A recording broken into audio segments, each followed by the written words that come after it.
સર્વોત્તમ છે. એટલે સર્વોત્તમ કોઈ હોય તો એ શ્રી વલ્લભ છે. શ્રી ગુસાઈજી પ્રભુ ચરણે આપણને મહાપ્રભુજીનો પરિચય આપ્યો 3 સ્તોત્ર દ્વારા.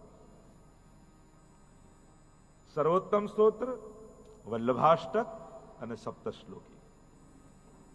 સર્વોત્તમ સ્તોત્રમાં શ્રી મહાપ્રભુજીના નામનું વર્ણન, વલ્લભાષ્ટકમાં સ્વરૂપનું વર્ણન અને સપ્તશ્લોકીમાં ગુણનું વર્ણન કર્યું. અને આ 3 સ્તોત્ર દ્વારા શ્રી ગુસાઈજીએ શ્રી વલ્લભના સ્વરૂપનો પરિચય આપણને કરાવ્યો. ગઈકાલે જે આપણે દર્શન કરી રહ્યા હતા, રૂપમ તત ત્રિતયાત્મકમ પરમભિધેયમ સદા વલ્લભમ, સાક્ષાત પ્રભુ રૂપ, સ્વામીજી રૂપ, સાક્ષી રૂપ. અરે કથાના અંતમાં બીજા 2 સ્વરૂપની આપણે ચર્ચા કરી, અગ્નિ રૂપ અને સુધા રૂપ. આ સમસ્ત જે ભાવથી મહાપ્રભુજીને આરાધીએ છે, વંદીએ છે, સેવીએ છે, એ સમસ્ત ભાવોની આપણે યથકિંચિત ચર્ચા કરી. શ્રી વલ્લભનું સ્વરૂપ વલ્લભની કૃપા વગર જાણી શકાતું નથી. અને એમ પણ અલૌકિક તત્વોને જોવા માટે, સમજવા માટે સૌથી પહેલા આપણી લૌકિક આંખો ને લૌકિક બુદ્ધિને બાજુમાં મૂકી દેવી પડે. ભૌતિક બુદ્ધિએ ને ભૌતિક દ્રષ્ટિએ અલૌકિક ભગવત સ્વરૂપના દર્શન થઈ શકતા નથી. એટલે તો 41 પદમાં પણ નયન ભર દેખ અબ ભાનુ તનયા. હવે જો યમુનાજીને તમારી આંખે જોવા જાઓ તો વહેતું જળ જ દેખાય, નદી જ દેખાય. પણ જ્યારે મહાપ્રભુજીના યમુનાષ્ટકનો પાઠ કર્યો હોય, યમુનાષ્ટકને સમજવાનો પ્રયાસ કર્યો હોય, 41 પદોને ગાયા હોય, 41 પદોને સમજવાનો પ્રયાસ કર્યો હોય, અને એ વૈષ્ણવ જ્યારે યમુના કાંઠે જઈને ઉભો રહે ત્યારે એને યમુનાજીનો કાંઠો કાંઠો ન લાગે, યમુનાજીની ગોદ લાગે. યમુનાજીની લહેરો લહેરો ન લાગે, એ યમુનાજીની ભુજાઓ લાગે. યમુનાજીના જ્યારે મહાપ્રભુજીના નેત્રોથી દર્શન કરો છો ત્યારે જ એના આધિદૈવિક સ્વરૂપના દર્શન થાય છે. આ વ્રજમંડળનું પણ જ્યારે પણ શ્રી વલ્લભની દ્રષ્ટિએ દર્શન કરો, એટલે જ જ્યારે મહાપ્રભુજીની વંદના આપણે કરતા હોઈએ, ગુરુ વંદના, ત્યારે કઈ અજ્ઞાન તિમિરાંધસ્ય જ્ઞાનાંજન શલાકયા. અજ્ઞાનથી અંધ બનેલી આંખોને જે જ્ઞાનનું અંજન આંજે છે. તો જ્ઞાનનું અંજન એટલે શું? કોઈ આપણને કઈ શીખવાડી દે, ભણાવી દે, ગોખાવી દે, એ જ્ઞાન કહેવાય? શિક્ષક અને ગુરુમાં ફરક શું? જે બુદ્ધિની ભૂખને સંતોષે એ શિક્ષક, અને જે આત્માની ભૂખને સંતોષે એ ગુરુ છે. શિક્ષક ઘણા હોઈ શકે, જે વિદ્યા ભણો એના શિક્ષક કોઈ હોય, અને પ્રાય એમને ગુરુ રૂપે પણ આપણે સમાન શબ્દોને કારણે ઉચ્ચારણ કરતા હોઈએ છીએ. પણ સાચા અર્થમાં ગુરુ એ છે જે અજ્ઞાનના પડદાને ફાડી નાખે. અનંત જન્મોનું જે અજ્ઞાન ચિત્તમાં વ્યાપેલું છે એને પોતાના જ્ઞાન અને ભાવના અંજનથી, પોતાના આશીર્વાદ અને કૃપાના અંજનથી એવી દ્રષ્ટિ આપે કે જે જોવું જોઈએ એ દેખાવા લાગે, જે છે દેખાવા લાગે. આપણને તો જે દેખાય છે એ જોઈને આવીએ છીએ, જે છે એ જોઈને નથી આવતા. આપણી લૌકિક અને ભૌતિક આંખો જે જુએ એ જોઈને આવી જઈએ. એટલે તમે તો દર્શન કર્યું તમારા આંખોના પ્રદર્શન, તમારી આંખોએ જે પ્રદર્શિત કર્યું એ દેખ્યું.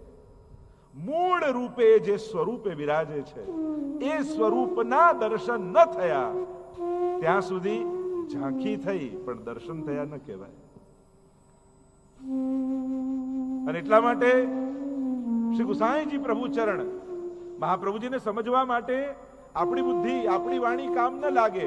ગુસાઈજી પાસે બેસવું પડે, ગોકુલનાથજી પાસે બેસવું પડે, હરિરાયજી અષ્ટ સખા પાસે બેસવું પડે અને પૂછવું પડે,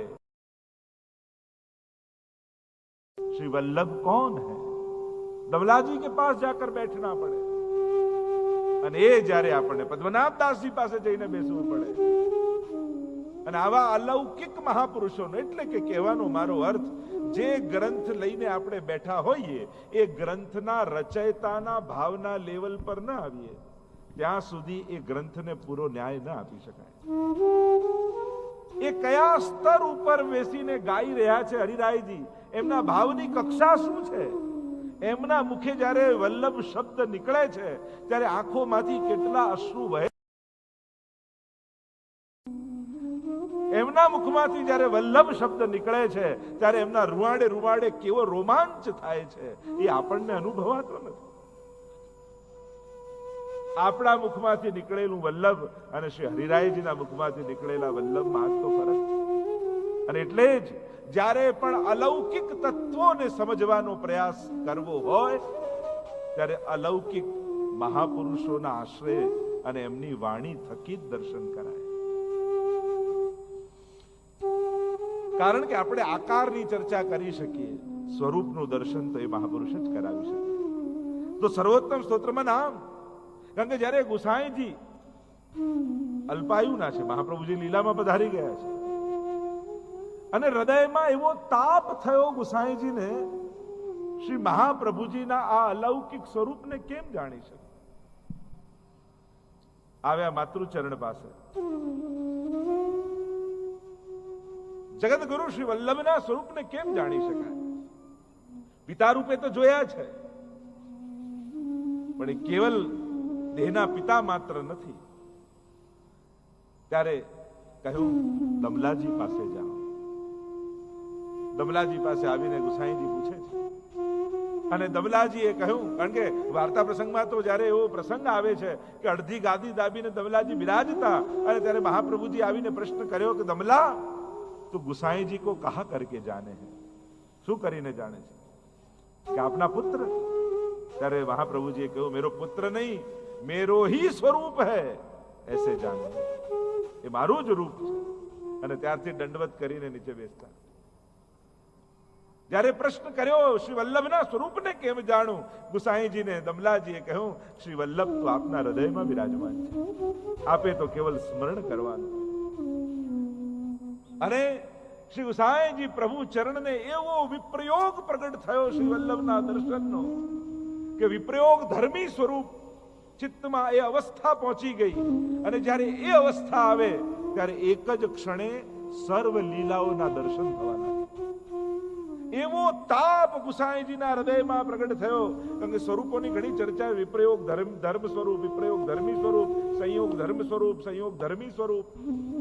અને પરમાવસ્થા વિપ્રયોગ ધર્મી સ્વરૂપનો એવો અનુભવ ગુસાઈજીને થયો. એક સાથે શ્રી વલ્લભની લીલાઓ પ્રગટ થવા લાગી અને એક એક સ્વરૂપના દર્શન થવા લાગ્યા. અને એ સ્વરૂપ દર્શન થતા જ ગુસાઈજીના મુખમાંથી નામો પ્રગટ થવા લાગ્યા. આનંદાય નમઃ, પરમાનંદાય નમઃ, શ્રી કૃષ્ણાસ્યાય નમઃ. એક એક લીલાના દર્શન થતા થતા એક એક નામો ઉદ્ઘાટિત થવા લાગ્યા. અને આમ સર્વોત્તમ સ્તોત્રની રચના થઈ. ગુસાઈજીએ રચ્યું નથી, ગુસાઈજીના હૃદયમાંથી પ્રગટ્યું છે. રચનામાં તો રચયતાનો પ્રભાવ હોય, પ્રાગટ્યમાં તો જેના માટે ગવાતું હોય એ પોતે શબ્દ રૂપે પ્રગટે. એટલે સર્વોત્તમના એક એક નામ મહામંત્ર છે. હું તો મારો વ્યક્તિગત અનુભવ કહું, સર્વોત્તમ માટે મને અતિશય પ્રીતિ છે અને એના એક એક નામનો અનુભવ કર્યો છે. વૈષ્ણવો ખાસ તમને કહીશ, ગળામાં જો મહાપ્રભુજીની કંઠી હોય તો સર્વોત્તમ સ્તોત્રનો પાઠ અવશ્ય કરજો. કઈ નહીં તો રોજ એક નામ, તમે બધા જ નામ કદાચ ન બોલી શકો, રોજ એક નામ લઈ લેવું અને આખો દિવસ એને જપ્યા કરો. આનંદાય નમઃ, આનંદાય નમઃ, 11 વાર બોલો. બીજા દિવસે પરમાનંદાય નમઃ, પરમાનંદાય. 108 દિવસ શ્રી વલ્લભનું સ્મરણ રહેશે. એક એક નામથી શરૂ કરો. પણ સર્વોત્તમ સ્તોત્રમાં જે તાકાત છે, જો હૃદયમાં પુષ્ટિ ભક્તિ ખીલવવી હોય, પ્રગટાવવી હોય, તો સર્વોત્તમ સ્તોત્રથી પ્રભાવી બીજો કોઈ સ્તોત્ર નથી. બીજું વલ્લભાષ્ટકના સ્વરૂપનો પરિચય અને સપ્તશ્લોકીમાં ગુણનું દર્શન કરાવે. 7 શ્લોકમાં 6 ધર્મ અને 7મું ધર્મી. તો ઘણી બધી ચર્ચાઓ. તો જે કહું છું, શ્રી વલ્લભ સાખીનું જ્યારે રસદર્શન આપણે કરી રહ્યા છે ત્યારે હરિરાયજીની અવસ્થામાં જ્યારે જઈએ અને એ અવસ્થાને સ્પર્શ કરી જ્યારે એક એક સાખી ગાઈએ તો એ વલ્લભ સાખીના શ્રોતા સ્વયં વલ્લભ બની જતા હોય છે. પોતે આવીને એનું શ્રવણ કરતા હોય છે. आओ साथ में मिलकर वल्लभ साखी का गान करें.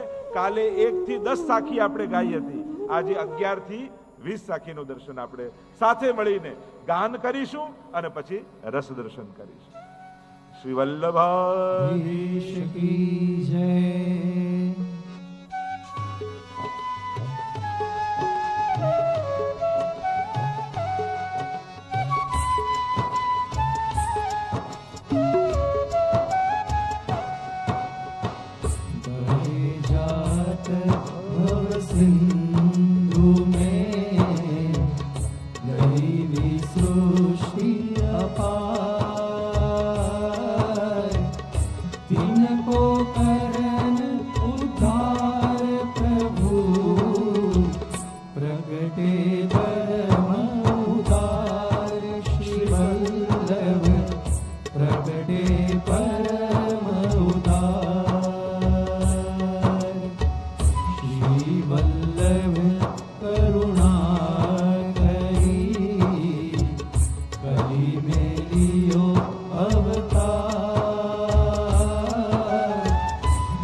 अग्नि में लकड़ी श्री वल्लभ जो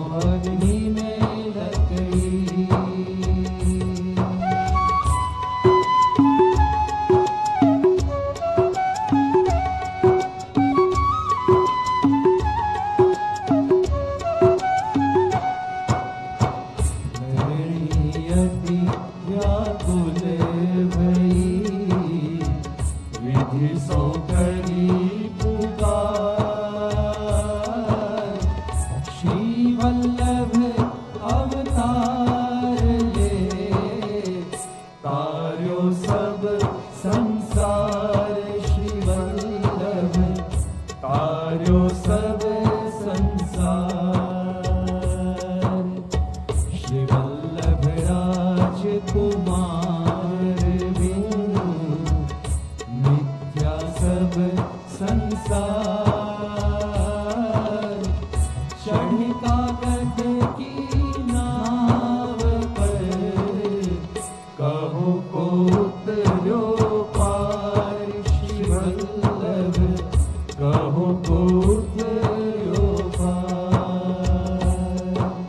श्री वल्लभ पद वंदो सदा, सरस होत सब ज्ञान।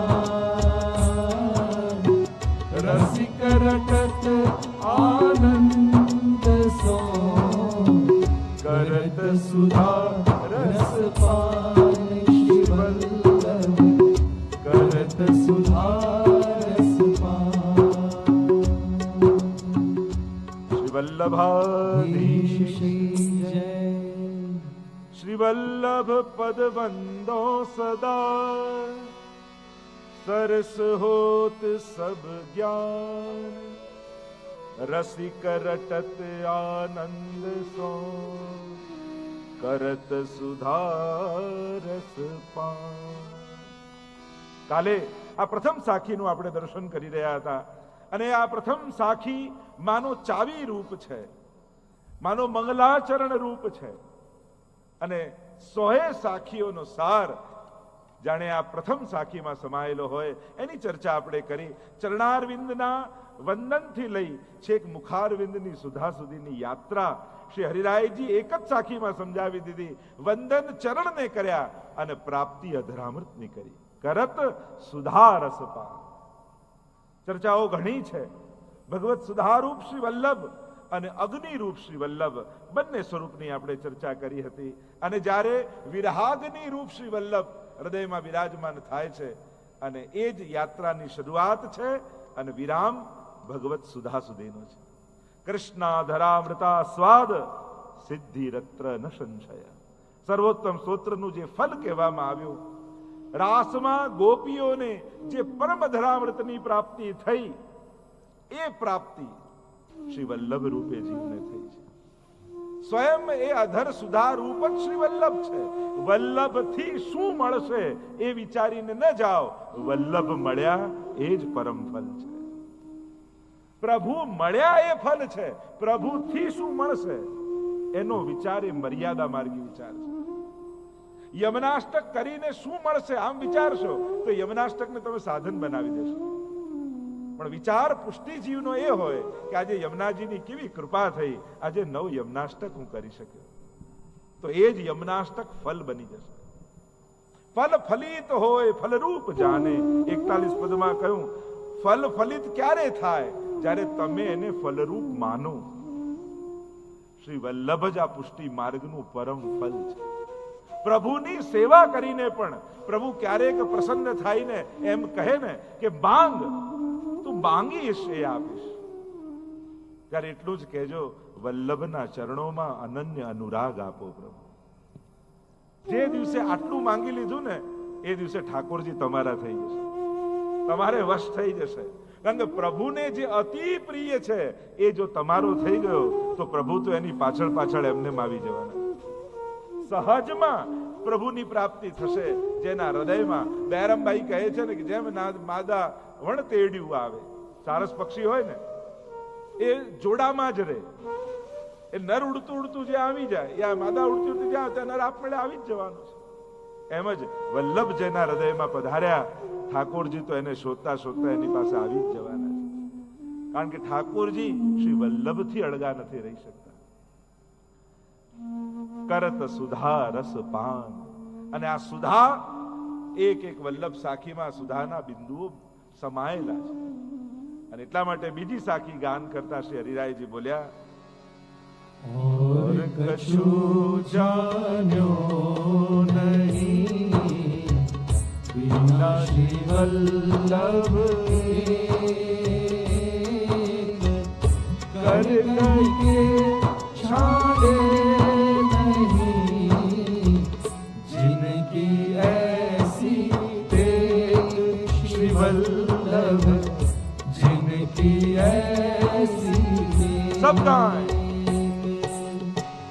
और कछु जान्यो नहीं, बिना श्री वल्लभ एक,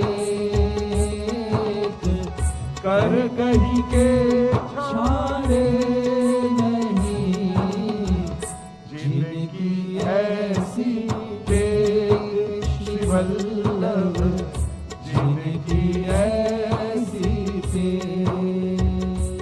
और कछु જાણ્યો નહીં।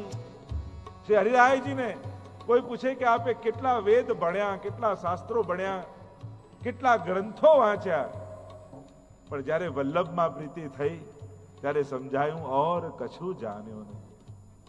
જો વલ્લભને સમજ્યા નથી તો સબ ધન ધૂળ સમાન રહે। આ બધું જ જ્ઞાન પોથી કો આ તો ભાર બની જશે।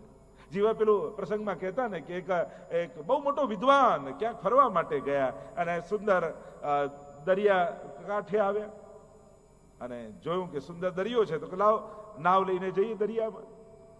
લીધો નાવિકને સાથે અને દરિયામાં ફરતા ફરતા આગળ નાવ ચાલી। એટલે વિદ્વાન વ્યક્તિ પોતાની વિદ્વત્તા ન બતાવે તો એને પચે જ્ઞાન, કાંઈક ને કાંઈક એને સમજાવવા જોઈએ।